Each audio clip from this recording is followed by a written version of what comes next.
गुवाहाटी में हमारे सहयोगी सूरज ओझा और मनोज्ञा लोईवाल हमारे साथ बने हुए हैं। मनोज्ञा, जिस तरीके से असम में बाढ़ की सूरत है, लेकिन एक तरफ ऐसा लग रहा है कि महाराष्ट्र से विधायकों की बाढ़ अब गुवाहाटी पहुंच गई है। जी बिल्कुल, और लग रहा है कि महाराष्ट्र की सरकार डूबती नजर आ रही है इस बाढ़ में। भले ही असम की बाढ़ में 30 जिले से ज्यादा इस समय प्रभावित हूँ, लेकिन प्रभाव लग रहा है महाराष्ट्र पर है। राजनीति की अगर बात करें तो आंकड़े बढ़ते चले जा रहे हैं और एक के बाद एक स्पेशल एयरक्राफ्ट का आने का सिलसिला जारी है। अभी 10 बजे भी एक और एयरक्राफ्ट आएगा जिसमें करीब 7 लोगों के रहने की बात है। उसमें कितने पार्टी के कौन से विधायक हैं इसका भी पता लग जाएगा। लेकिन सुरक्षा व्यवस्था चाक चौबंद, चारों ओर सिर्फ और सिर्फ पुलिस का घेरा और किले में तब्दील कर दिया गया है इस होटल को। कल से ही हम लोग देख रहे हैं, लेकिन इस समय जो हालात हैं, क्योंकि हर वीआईपी मूवमेंट पर नजर रखी जा रही है, हर वीवीआईपी के मूवमेंट पर एक एक वोट, एक एक विधायक का इस समय बहुत ज़्यादा ज़रूरी है। और एकनाथ शिंदे अंदर अभी 10 बजे मीटिंग करेंगे अपने विधायकों से, यानी कि जो आए हैं। आपको एक बड़ी महत्वपूर्ण बात बता दें कि इस समय जो होटल है, होटल में रहने के लिए अलग अलग तल हैं और अलग अलग तल पर जो मैनेजमेंट है, यानी कि रूम मैनेजमेंट तक किया जा रहा है कि कौन सा विधायक किस फ्लोर पर के किस कमरे में रहेगा, ये भी एकनाथ शिंदे की कोर टीम मैनेज कर रही है और प्लान कर रही है। बहुत ही छोटी छोटी चीज़ों को प्लान करके ध्यान में रख के आगे बढ़ा जा रहा है और ध्यान में रखा जा रहा है, जिसमें से ये भी एक है कि क्या इंडिपेंडेंट किस तल पे रहेंगे या फिर शिवसेना के विधायक किस तल पे रहेंगे। ये बातें बाहर इस समय बहुत ज़्यादा नहीं है, लेकिन दो चीजें अभी ध्यान में रखी जा रही हैं कि ऑप्शंस क्या है। क्या मैजिक नंबर आज शाम तक पहुंच जाएंगे लगातार जिस तरह से गणित बढ़ रहा है, या फिर अभी और ज्यादा इंतजार करना पड़ेगा। बिल्कुल मनोज्ञा, निश्चित रूप से सदन में फ्लोर मैनेजमेंट साधा जा सके, इसके लिए गुवाहाटी के होटल रेडिसन ब्लू में भी फ्लोर मैनेजमेंट किया जा रहा है। शिवसेना के सभी विधायकों को, जिस तरीके से हमारे सहयोगी मनोज्ञा बता रही थी, एक बार फिर हम आपको बता दें कि जिस तरीके से गुवाहाटी के होटल रेडिसन ब्लू में इन विधायकों को ठहराया गया है, होटल में बाकायदा एक फ्लोर मैनेजमेंट किया गया है, जहां निर्दलीय विधायकों को एक फ्लोर पर रखा गया है। शिवसेना के कौन से विधायक के ऊपर किस तरीके से एकनाथ शिंदे के जो खास उनके जो करीबी हैं, उनके जो कोर टीम के लोग हैं, वो किस तरीके से इन विधायकों को एक साथ रख रहे हैं। क्योंकि सूरत में ये तस्वीर सामने आई थी, नितिन देशमुख इस गुट से या इस पूरे टीम से अलग हो गए थे और उसके बाद वो मुंबई पहुंचे तो उन्होंने कई आरोप भी लगाए थे। तो मनोज्ञा, एक बार फिर हम आपसे जानना चाहेंगे कि ये जो पूरा फ्लोर मैनेजमेंट है, यानी पूरी तरीके से कोशिश की जा रही है कि ये जो दल है ये एक साथ रहे, क्योंकि इसकी एक साथ होने में ही ताकत है, वरना तो खेल बिखर जाएगा। जी बिल्कुल, और पिछली बात से शिक्षा लेना कुछ गलत नहीं है, क्योंकि वो कहते हैं हिंदी में कि दूध का जला छाछ भी फूंक के पीता है, और साम दाम दंड भेद लगाने के लिए इस समय ये पूरा दल तैयार है।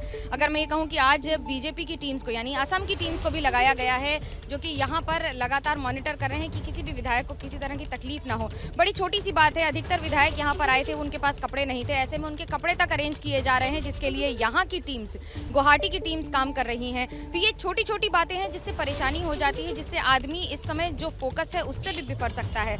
ऑनलाइन ऑर्डर होगा कि नहीं होगा, अंदर किसी को जाने की अनुमति नहीं है, बाहर विधायक जा नहीं सकते हैं, ऐसे में उनके कपड़े तक लाए जा रहे हैं खरीद कर। लेकिन वहीं दूसरी ओर ये भी ध्यान रखा जा रहा है कि कैसे नंबर गेम, देखिए जो प्रणय आप जो फ्लोर की बात कर रहे हैं, जो नंबर गेम की बात कर रहे हैं, वो बहुत जरूरी है और उसी पर सारा फोकस है इस समय और उसी पर सारा दारोमदार है। क्योंकि पिछली गलती अगर इस बार दोबारा दोहरा दी गई तो बड़ा मुश्किल हो जाएगा शिवसेना के लिए, यहाँ पर कम से कम एकनाथ शिंदे के लिए, इस गुट के लिए अपने आप को फिर से एक बार राजनीति में ऊपर, यानी कि प्रखर तौर पर रखने के लिए।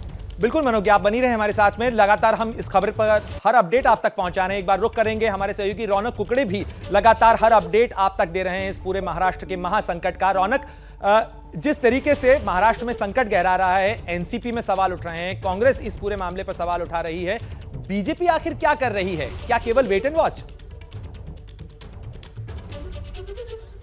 जी निश्चित तौर पर फिलहाल जो बीजेपी की रणनीति दिख रही है वो वेट एंड वॉच दिख रही है। जब से ये पूरा संग्राम, राजनीतिक संग्राम जो है महाराष्ट्र में देखने को मिल रहा है, तब से बीजेपी के जो नेता और राज्य के पूर्व मुख्यमंत्री देवेंद्र फडणवीस जो है वो पूरी तरीके से शांत दिख रहे हैं। खास तौर से अगर देखा जाए तो अगर इस तरह की कोई राजनीतिक गतिविधियां होती है तो ट्विटर के माध्यम से तो भी देवेंद्र फडणवीस जो है अपनी बात हमेशा रखते रहे हैं, लेकिन हमने देखा कि उनके घर पर केवल बैठकों का दौर जो है चल रहा है, लेकिन एक भी बीजेपी का बड़ा नेता जो है सामने आकर किसी भी तरह की कोई बयानबाजी करता हुआ वो नहीं दिख रहा है। मुझे लगता है कि ये उनकी एक रणनीति है। पहले एकनाथ शिंदे जो कैंप है उनको अपना फैसला जो है वो लेना होगा और उसके बाद ही बीजेपी जो है वो अपने पत्ते खोलेगी। बताया ये भी जा रहा है कि क्या जब अगर सरकार का गठन होगा तो क्या वाकई में एकनाथ शिंदे को डिप्टी सीएम की पोस्ट जो है ऑफर की जाएगी या उनके लिए कुछ अलग प्लान है। तो कई जो चीजें हैं वो उस पर निर्भर करती है कि जब एकनाथ शिंदे और उनका कैंप क्या फैसला लेता है उसके बाद ही बीजेपी जो है अपने पत्ते खोलेगी।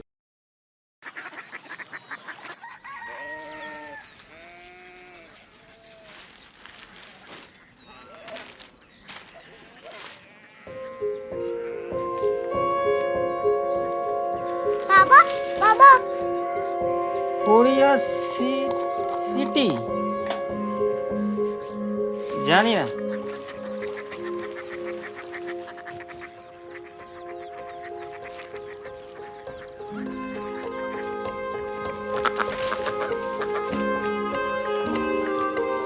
Korea city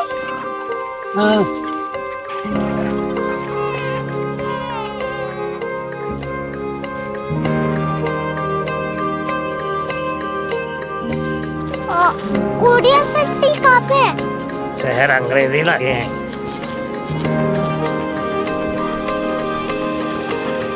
Korea city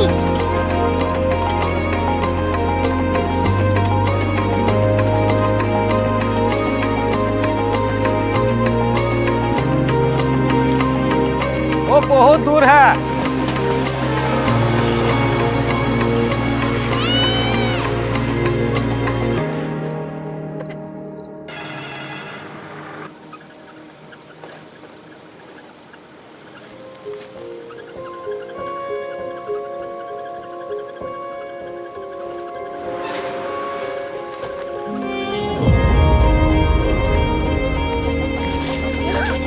Korea city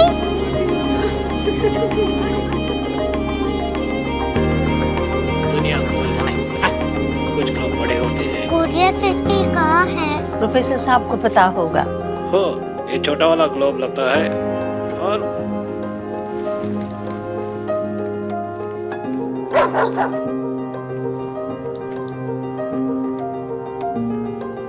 पता नहीं, मेरी बेटी से जाके मिल लो, शायद उसे मालूम हो।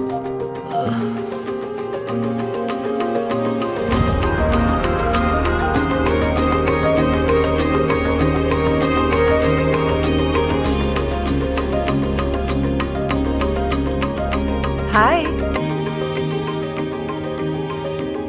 बाबा ने भेजा है। Come here. Korea city Korea city नहीं, क्यूरियोसिटी। वो क्या? That's what brought you here, जो तुम्हें यहाँ तक ले आया। क्यूरियोसिटी